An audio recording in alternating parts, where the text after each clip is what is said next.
നമസ്കാരം. ഇന്നത്തെ പ്രവാസി വാർത്തകൾ ഒറ്റനോട്ടത്തിൽ.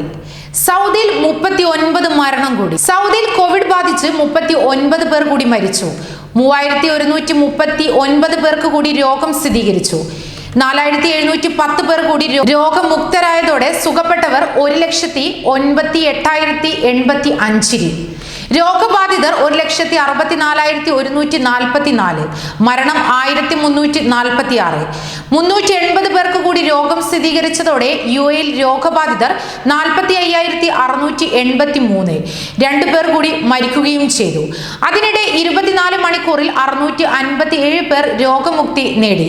സുഖപ്പെട്ടവർ 33,703. കുവൈറ്റിൽ 742 പേർക്ക് കൂടി രോഗം സ്ഥിരീകരിച്ചതോടെ രോഗബാധിതർ 41,033. 4 പേർ കൂടി മരിച്ചതോടെ ആകെ മരണം 334. ഇതുവരെ 32,304 പേർ സുഖപ്പെട്ടു. നിലവിൽ ചികിത്സയിലുള്ളവർ 8,395 പേരിൽ 165 പേരുടെ നില ഗുരുതരം. ഖത്തറിൽ കോവിഡ് സ്ഥിരീകരിച്ചവരുടെ എണ്ണത്തിൽ കുറവ്. പരിശോധനയ്ക്ക് വിധേയരാകുന്ന 100 പേരിൽ 26 പേർക്ക് വീതമാണ് രോഗം കണ്ടെത്തുന്നത്. ഹജ്ജ് തീർത്ഥാടനത്തിന് ഈ വർഷം 65 വയസ്സിൽ താഴെയുള്ളവർ മാത്രം. ഈ വർഷത്തെ ഹജ്ജ് തീർത്ഥാടനത്തിന് സൗദി അറേബ്യയിൽ താമസിക്കുന്ന കോവിഡ് രോഗമല്ലാത്ത 65 വയസ്സിന് താഴെയുള്ളവരെ മാത്രമാകും പരിഗണിക്കുന്നത്. അകലം പാലിക്കേണ്ടതിനാൽ 10,000 പേരായി എണ്ണം പരിമിതപ്പെടുത്തിയെന്ന് സൗദി ആരോഗ്യ മന്ത്രാലയം ഡോക്ടർ തൗഫീഖ് അൽ റബിയയും ഹജ്ജ് ഉംറ മന്ത്രി മുഹമ്മദ് സാലിഖ് ബൻതനും അറിയിച്ചിരിക്കുന്നു. അപേക്ഷകർക്കും വോളണ്ടിയർമാർക്കും കോവിഡ് പരിശോധന നിർബന്ധമാണ്. തീർത്ഥാടകർക്കായി പ്രത്യേക ആശുപത്രിയും അത്യാഹിത വിഭാഗവും പ്രവർത്തിക്കും. ഹജ്ജിന് ശേഷം 14 ദിവസം ക്വാറന്റൈനിൽ കഴിയണം. സൗദിയിലുള്ള സ്വദേശികൾക്കും വിദേശികൾക്കും അപേക്ഷിക്കാം. പ്രവാസികളുടെ മടങ്ങിവരവ് സംബന്ധിച്ച് ഉപാധികൾ നാളെ മുതൽ നടപ്പാക്കും. വിവിധ രാജ്യങ്ങളിൽ കോവിഡിനെ തുടർന്ന് കുടുങ്ങിയ മലയാളികളെ തിരിച്ചെത്തിക്കുന്നതുമായി ബന്ധപ്പെട്ട ഉപാധികളെ കുറിച്ചുള്ള സർക്കാർ ഉത്തരവ് പുറപ്പെടുവിച്ചു. വിവിധ രാജ്യങ്ങളിൽ അതിഥിയിടങ്ങളിലെ നിബന്ധനകൾ കൂടി പരിഗണിച്ചാണ് ഉത്തരവ് പുറപ്പെടുവിച്ചത്. രാവിലെ മന്ത്രിസഭാ യോഗത്തിലെടുത്ത തീരുമാനങ്ങളിലുണ്ടായ ആശയക്കുഴപ്പം ഉത്തരവ് പുറക്കിയതോടെ ഒഴിവായിരിക്കുന്നു.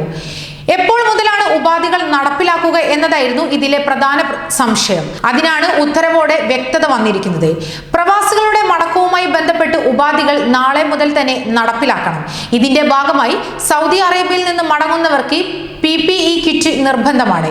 ഒമാനിൽ നിന്നും ബഹ്റൈനിൽ നിന്നും മടങ്ങുന്നവർക്ക് N95 മാസ്കും മുഖമറയ്ക്കുന്നതിനുള്ള ഫേസ് ഷീൽഡ്, ഗ്ലൗസ് എന്നിവ നിർബന്ധമാക്കി. ഖത്തറിൽ നിന്ന് തിരികെ വരുന്നവർക്ക് അവിടെയുള്ള ഹെത്രാസ് ആപ്പിലെ അനുമതി മതിയെന്നാണ് വ്യക്തമാക്കിയിരിക്കുന്നത്. ഇന്ത്യയിലെ ആരോഗ്യ സേതു ആപ്പിന് സമാനമായതാണ് ഇത്. രോഗലക്ഷണമുള്ളവരെ തിരിച്ചറിയുന്നതിന് ഇതിലൂടെ സാധിക്കും. അതേസമയം UAE നിന്ന് മടങ്ങുന്നവർക്ക് കോവിഡ് ടെസ്റ്റ് നിർബന്ധമാണ്. ഇതിന്റെ ഉപാധികൾ നൽകേണ്ട ബാധ്യത വിമാന കമ്പനികൾക്കാണ്. അബുദാബി വിമാനത്താവളത്തിൽ നടന്നത് 1,00,000-ലേറെ കോവിഡ് പരിശോധനകൾ. അബുദാബി അന്താരാഷ്ട്ര വിമാനത്താവളത്തിൽ 1,00,000-ലേറെ കോവിഡ് പരിശോധനകൾ നടന്നു. വൈറസ് വ്യാപനം തടയുന്നതിന്റെ ഭാഗമായി രാജ്യം കൈക്കൊണ്ട കരുതൽ നടപടികളുടെ ഭാഗമായാണ് കൂടുതൽ ആളുകൾ എത്തുന്ന വിമാനത്താവളങ്ങളിൽ പരിശോധന കർശനമാക്കിയത്. യാത്രക്കാരും ക്രൂവും വിമാനത്താവള ജീവനക്കാരുമടക്കം 51,100 പേർക്ക് ഇതിനോടകം തന്നെ പരിശോധന നടത്തിയതായി അബുദാബി വിമാനത്താവള വക്താവ് അറിയിച്ചിരിക്കുന്നു. സാധാരണ യാത്രാ വിമാനങ്ങൾക്ക് നിയന്ത്രണം ഏർപ്പെടുത്തിയിരുന്നുവെങ്കിലും പ്രത്യേക വിമാന സർവീസുകൾക്ക് അനുമതിയുള്ളതിനാൽ 24 മണിക്കൂറും സജീവമായിരുന്നു. ആരോഗ്യ വകുപ്പുമായി ചേർന്ന് സമഗ്രമായ സജ്ജീകരണങ്ങളാണ് ഇതിനായി വിമാനത്താവളത്തിൽ ഒരുക്കിയതെന്ന് ജനറൽ മാനേജർ മുഹമ്മദ് ഹുസൈൻ അഹമ്മദ് അറിയിച്ചിരിക്കുന്നു. വർഷം മുഴുവൻ മഴ പെയ്യുന്ന തെരുവ് ദുബായിൽ ഒരുങ്ങുന്നു. വർഷം മുഴുവൻ മഴ പെയ്യുന്ന തെരുവ് ദുബായിൽ ഒരുങ്ങുന്നു. യൂറോപ്പ് ഐലൻഡിൽ ഹോട്ടലുകൾക്കും റിസോർട്ടുകൾക്കും ഇടയിലായി 1 കിലോമീറ്റർ സ്ഥലത്താണ് വർഷം മുഴുവൻ മഴ ലഭിക്കുന്ന തെരുവ് നിർമ്മിക്കുക.